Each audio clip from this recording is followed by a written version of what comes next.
Ganyan ako nagsimula noon. Ako kasi iniisip ko noon, nagji-gym kasi ako.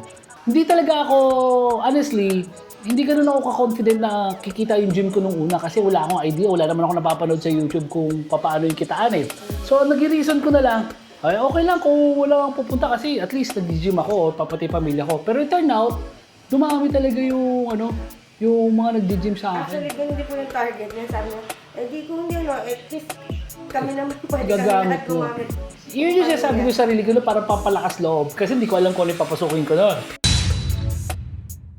So sir, ano matutulong ko sa inyo? Bale sir, gusto namin mag-avail ng Package. age. Okay. May paglalagyan ako kayo ng ng gusto na ito. Bale sir, yung tindahan, ikaw compress ko. May tindahan na ka-existing. Oo. Ganda yun. Tapos, ito yung sukat nung sinukat ko na. Almost 50 square meters to. Kunyari, yung 9 by 9, tsaka iduduktong natin sa 14 by 12 feet, parang almost 50 square meters yung lalabas. Yung kukunin mo, kasya sa 30. Pero okay na yon. At least medyo maluwag-luwag ka ng konti. Maganda kasi yun, may space ka just in case na magdadagdag kayo ng equipment. For expansion. Oo. Tapos, ang maganda doon, yung extra space na yun, mapapakinabangan natin yon. Kasi yung iba, ang gagawin doon, ibubuka lang nila yung equipment para magmukhang... Parang hindi masyadong congested. Oo, pero kaya pa rin natin ayusin yun na merong matitirang space kasi kahit mga 20 square meters, 15 square meters magawa natin, ano lang siya, open lang para doon sa mga gustong mag-bodyweight training, mga babae kasi pag minsan takot magbuhat ng ng mga weights Parang medyo intimidating kasi yung mga ganyan. Totoo. Hindi katulad yung may konti kang space doon, pwede kang mag-stretching, yoga, sit-ups. Tapos yung babae kasi pag minsan, syempre ayaw din nila nagbimingle doon sa mga lalaki. At least meron silang space na pwedeng sa kanila. So, yun nga po yung gusto kong target na customer Pwede parehas. Tama yun. Sa videos ko, sabi ko, ang top market kasi yung babae. Kasi kalimitan, pag nag-setup kasi tayo ng mga gym, parang panglalaki lang talaga eh. Yun lang yung attract mo. Isipin mo yung mga, lalo na sa panahon ngayon. Kahit ako, pag nasa labas pa, nakita ko, ano lang yung mga bakal dito? Parang nakaka-intimidate pumasok. Tama. Galing kayo doon sa di ba, sa gym. Actually, ewan ko kung may mga nakita kayong babae nagbubuhat. May mga babae nakasama. Wala. Wala po ngayon. Wala pa. Tapos may isang space kasi kami doon na Yung nasa... Nasa right side, yung medyo corner na. Tama. Open siya. Pag minsan, doon yung ibang mga babae. Kasi nga, may space sila eh. Although, hindi ko naman sinasuggest na ganun kalaki sa inyo. At least meron lang tayo na may allocate na maliit na space para sa kanila. Ito po, mayroon akong video.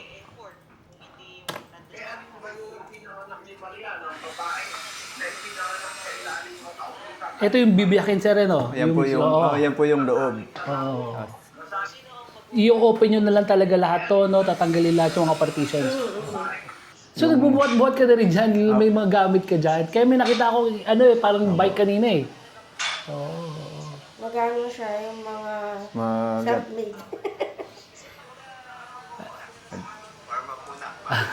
May sarili kang vlog Alam mo, ganyan ako nagsimula noon. Ako kasi iniisip ko noon, nagji-gym kasi ako.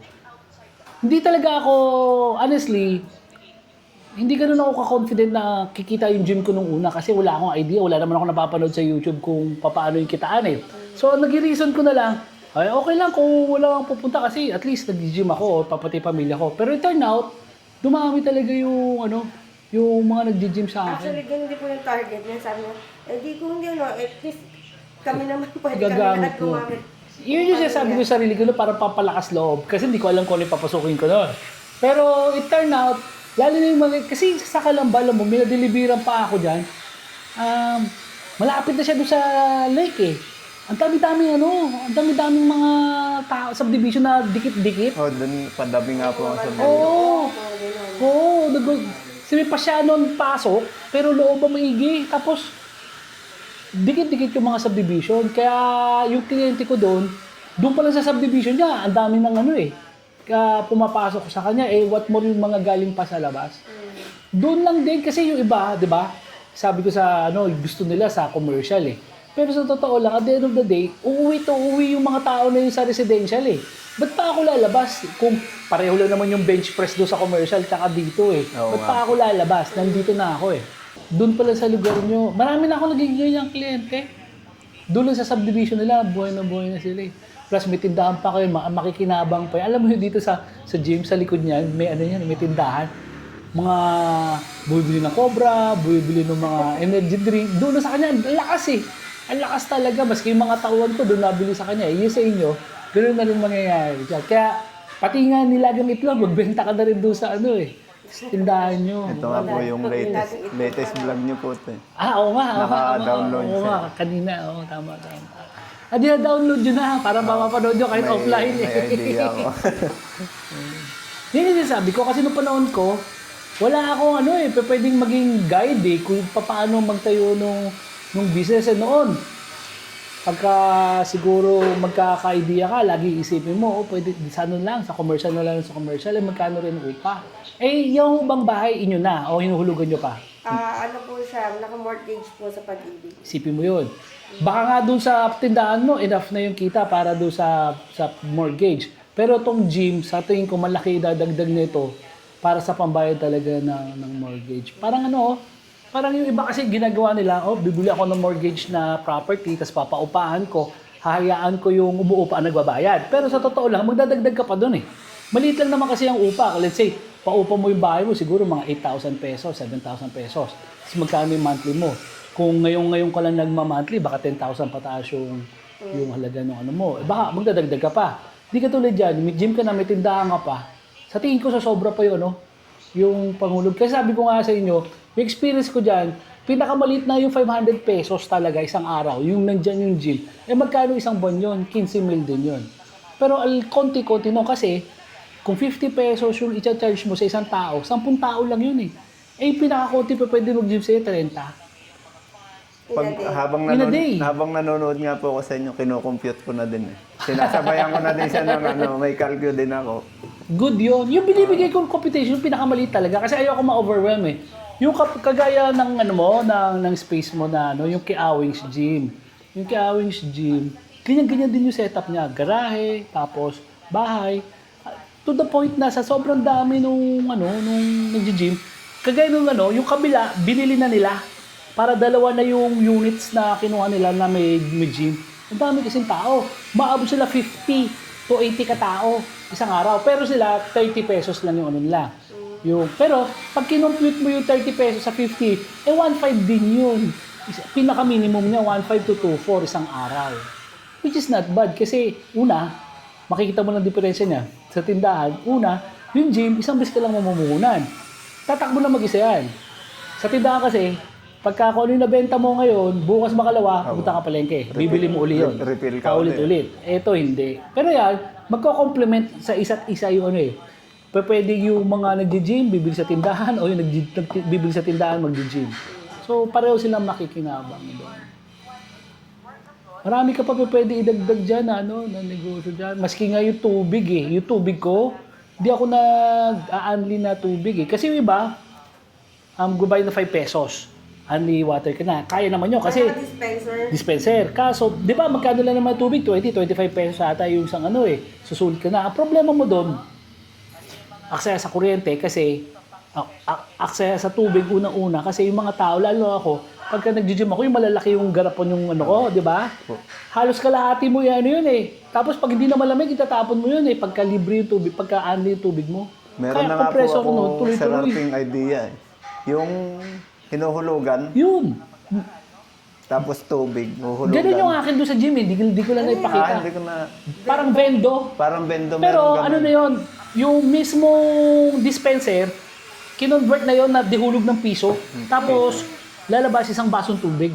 Tapos maganda doon, laging malamig. Kasi, hindi katulad yung salok ka na salok, tuloy-tuloy yung compressor noon eh.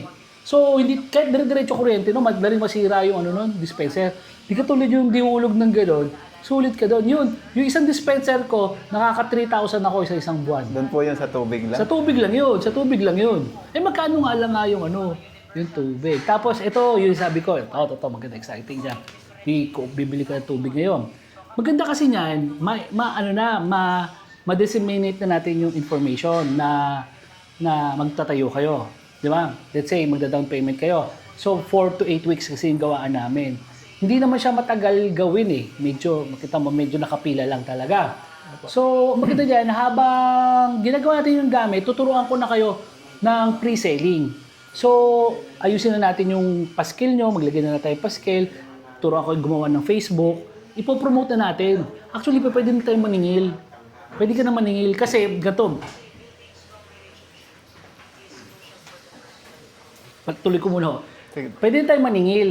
Pero kunyari lang 500 pesos yung monthly. Kunyari 500 pesos yung Sa monthly. membership na... Yung monthly. Ready membership. Ngayon, sabihin mo, mag-open na kami.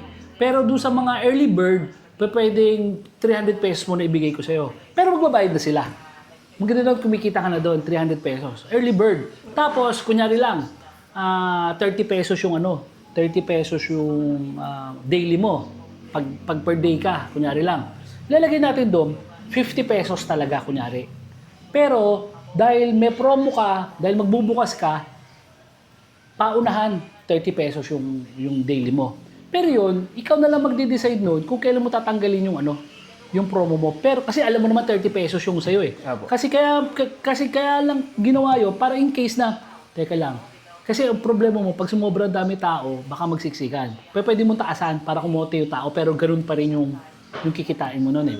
So pwede sabihin mo na, kunyari after a year, na gusto mong magtaas, tatanggalin mo lang kunyari yung promo, yung 30 pesos gagawin mo ng 50 pesos. Pero ang maganda kasi niyan, yung tao kasi, ang thinking nila na pag naisip nila, uy, 50 pesos siya, pero ngayon 30 pesos, mag-uunahan kami na mag-gym kagad. Diba? Plus, ganun din yung yung early bird do sa monthly.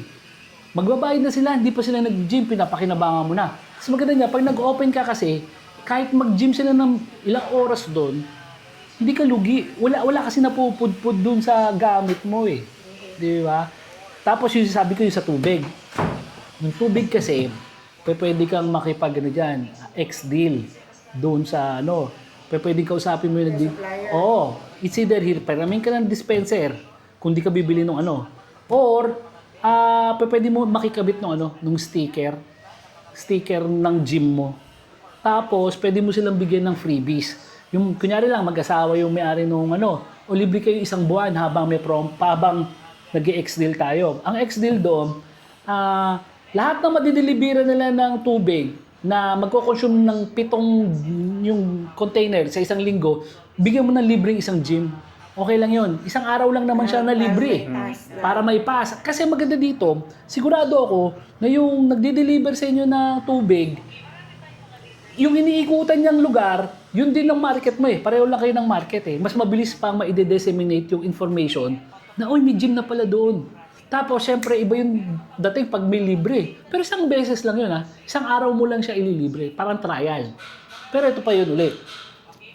Kasi marami kasi sa atin na yung dati pagka nag-gym, pag alis, okay na yon. Pero ngayon, sabi ko, lalo na kung kayo magbabantay, lalo na nagbibigay kayo ng libre, make sure na parang ahente rin kayo na mai-close nyo yung deal para hindi rin sayang yung nag-testing. Kunyari si Sir Jun. Oh, Sir Jun, nag-testing kayo, di ba? Free. O, try nyo muna yung gamit. Tapos, pagkatapos nun, saka nyo sila kumbinsihin. Kasi usually sa atin, nasanay lang na, pag lumabas, di lumabas na. Pag hindi bumili, di hindi bumili. Pero ito, maganda na nag-stock tayo. Pero maganda kasi nito, hindi mo kailangan gawin yan habang buhay eh. Kailangan mo lang kailangan mo lang mabuo yung numbers na kailangan mo doon sa sa gym na araw-araw pupunta. Darating kasi yung punto niya, magsasaturate na yun eh. Ang mangyayari diyan, may mga ngayaw, pero may mapapalit na bago. So continuous na siya. So kahit hindi ka na mag-promote, okay lang yun. Pero ngayon kasi, ang habol lang natin, ma-disseminate yung information na nandoon ka na kagad. Kumbaga, kasi yung ibang negosyo, Nag-exist na kumbaga po yung ibang negosyo kasi, iniisip nila, yung unang buwan, okay lang lugi kasi normal na negosyo yan eh. Pero mali yun eh. Actually, kaya mo nang kumita sa unang buwan, lalo na yung kung sarili niyo yung pwesto. Promise, sinasabi sa inyo, pinakamalit mo 500 pesos yan pag nagsisimula ka, which is ilang tao lang yun. Konting tao lang yun. Kaya mo pang damihan yun doon. So, ganun. kailangan lang natin ma-encourage yung mga tao na mag-gym na alam nila na nandun ka. Plus yung Facebook page. Sigurado ako, kung sa subdivision mo ba to? Opo. Sigurado ako sa Tabing kalsada po kami. sa subdivision nyo, meron kayo sariling GC doon. Yung homeowners kunyari, doon ka lang magpo-post para malaman nila Kasi usually pagkakamali ng iba, gumagawa sila ng page. Pero sa page nila sila nagpo-post na nagpo-post. Problema doon, ilan lang yung viewers ng page mo. Plus, pag minsan may mga nagbe-view pa doon na hindi naman taga doon sa lugar nyo, hindi mo naman market. So doon sa page ng subdivision nyo o ibang subdivision, doon lang kayo magpo-post. Mas madaling kakalat yung info para hindi sayang yung effort. Actually, siya po kasi, siya yung medyo kilala na siya talaga na gym fanatic. Then, coach po siya ng barangay basketball. Gano'n. Opo. Nagtuturo na po ako ng mga... Kaya medyo marami na nagtatanong. Libre po yung turo ko sa kanila. So, sabi ko, total siya naman yung lagi nasa bahay. Why not? Yun na yung gawin niya business.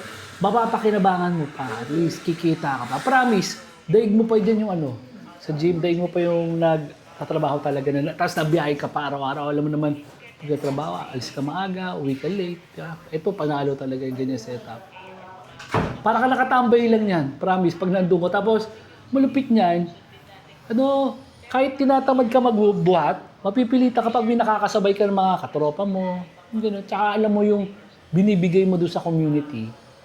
Magandang bagay Kasi gym yung produkto mo Hindi ka nagpo-promote ng mga... Katulad, hindi ko naman sabi hindi maganda.